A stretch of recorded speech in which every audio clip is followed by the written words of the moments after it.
يا رب تموتي، يا رب يجيلك سرطان، يا رب تتفرمي تحت قطر وما يعرفوش يلموا جثتك.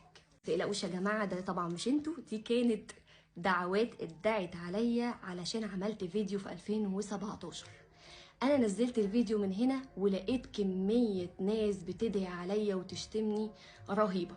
تعالوا بقى وانا بجهز شنطة التمرين، انا رايحة اوصل ابني التمرين، فتعالوا اقول لكم قصة الفيديو ده ايه وليه الناس دي دعت عليا الدعوات الوحشة قوي دي. انا كنت عندي 16 سنة ونص في 2017، انا مواليد 2000، المفروض عندي ايه كل سنة مش بحتار، يعني انا ما بحتارش في حساباتي. 2025 عندي 25، بس انا عشان اخر السنه فبتبقى حاجه ونص.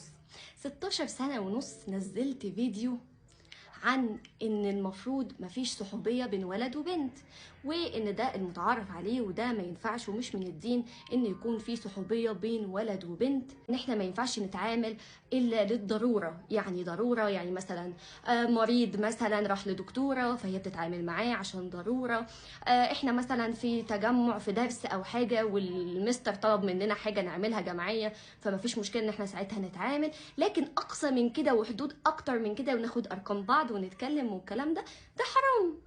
ده اللي انا قلته بس، وعينك ما تشوف الا النور.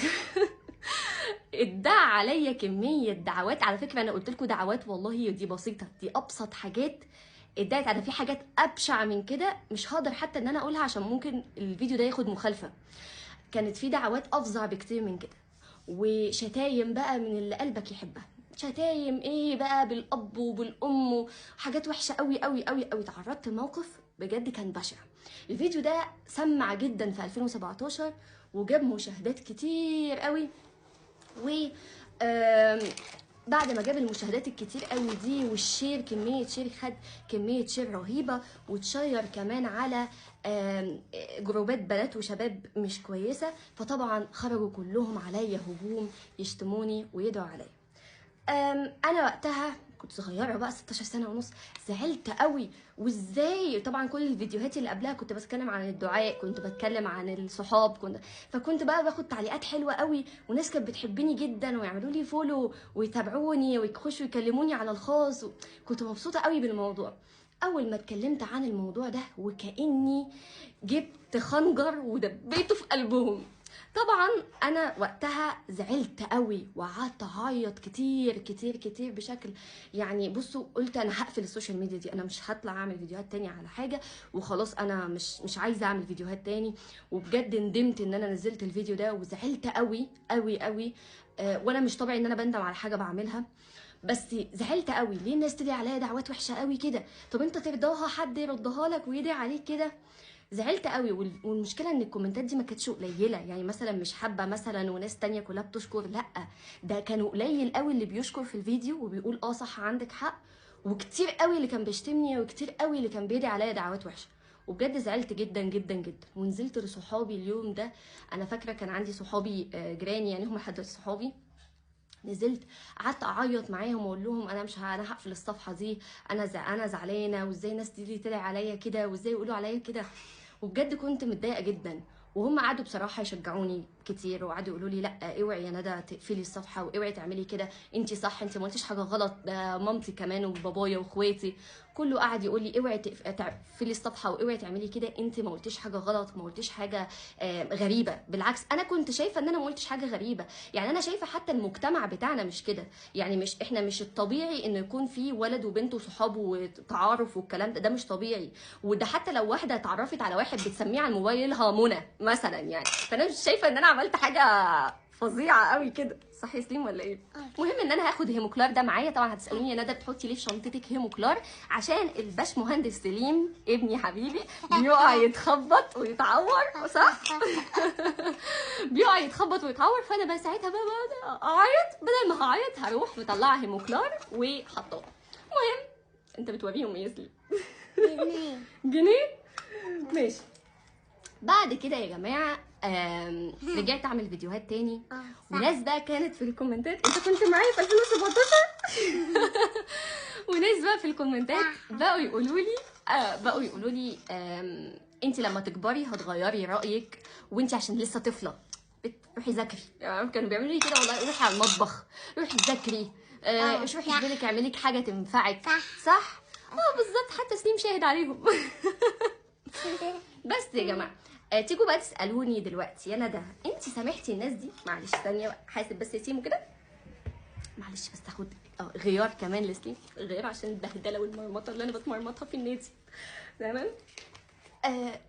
عندي محاضره فهاخد معايا الحاجات. هتقولي انت لسه ما خلصتيش؟ لا خلصت من زمان، بس انا دلوقتي بتعلم لايف كوتش وارشاد اسري وحاجات دخلت نفسي فيها مؤخرا. المهم يعني اتفاجئ لكم بان ناس بقى تقول لي، تسالني بقى دلوقتي، ناس تسالني تقول لي، محدش سالني بس انا هقول لكم اللي كنت سالته.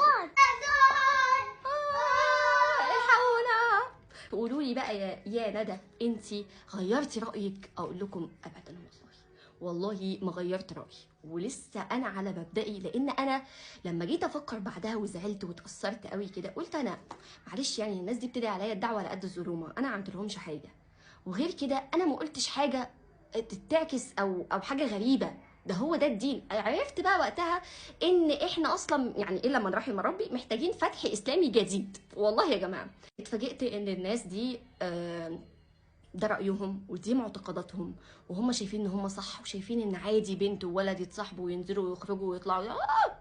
ازاي انا كنت ساعتها شايفه ان ده الواقع، يعني الواقع انه ما ينفعش. كل الناس بتستخبى، الناس اللي بتعمل كده دول بيستخبوا من باباهم ومامتهم، ويا لهوي واتفضحنا واتكشفنا والكلام ده. ازاي انتوا ده طبيعي عادي نعمل، مفيش مشكله. المهم انا ده، انتي سامحتي الناس دي؟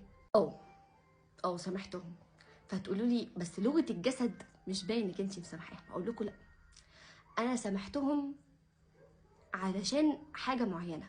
انا لما اتكلمت الكلام ده كلمت كلام بادله وحاجات من القران والسنه وادله قويه، وانا مش احسن من النبي ولا احسن من السيده عائشه ولا احسن من اي حد هم ادعوا عليه كذب، يعني ماليش اي حاجه فيهم يعني عموما. غير كده هم اصلا كفايه المعتقدات بتاعتهم اللي هم شايفين ان هم صح وبيتعاملوا في حياتهم على اساسها. كفايه اللي منتظرهم في الاخره هيكون ايه. هبقى انا كمان عليهم مش مسامحاهم؟ لا، هو كفايه اللي هم شايفينه، وكفايه اللي هم شايفين ان ده الصح، وان دي طريقه الانتقاد الصح ان هم يدعوا على اللي قدامهم، وكفايه ان ده معتقدهم اصلا ان الولد والبنت وعلاقات محرمه وعادي وطبيعي وده تمام. كفايه بقى عليهم قوي كده، هم كده تمام، مش هبقى انا كمان ومعتقداتهم عليهم. فعشان كده انا سامحتهم، يمكن يكون تخفيف للذنب وتخفيف للحساب بتاعهم يوم القيامه. وده مش دليل على انا شخص كويس على فكره، انا مش بسامح بسهوله، بس الناس اللي تفرق معايا بزعل منها قوي. لكن الناس دي خلاص هم راحوا لحالهم، واصلا تلاقيهم مش فاكريني اصلا ولا فاكرين هم دعوا عليا وقالوا ايه. بس بجد حاجه وحشه قوي. ممكن انا اكون سامحت بس هم عملوا كده، ممكن وارد مع حد تاني بس ما يسامحش، وهيبقى حقه على فكره ان هو ما يسامحش. وبس كده، دي كانت قصتي مع الفيديو الغريب العجيب ده والناس العجيبه. الفيديو كان حلو بس هم اللي ناس غريبه وعجيبه، وعندي قصص من دي كتير بقى. قولوا لي لو عجبتكم القصه احكي لكم في فيديو تاني. طبعا انا هاخد الساعه وهاخد الحاجات بقى غيار لسليم، هاخد كمان النضاره بتاعتي، هاخد المحفظه بتاعتي، وكمان ايه تاني، مفاتيح الشقه عشان ما نترميش بره.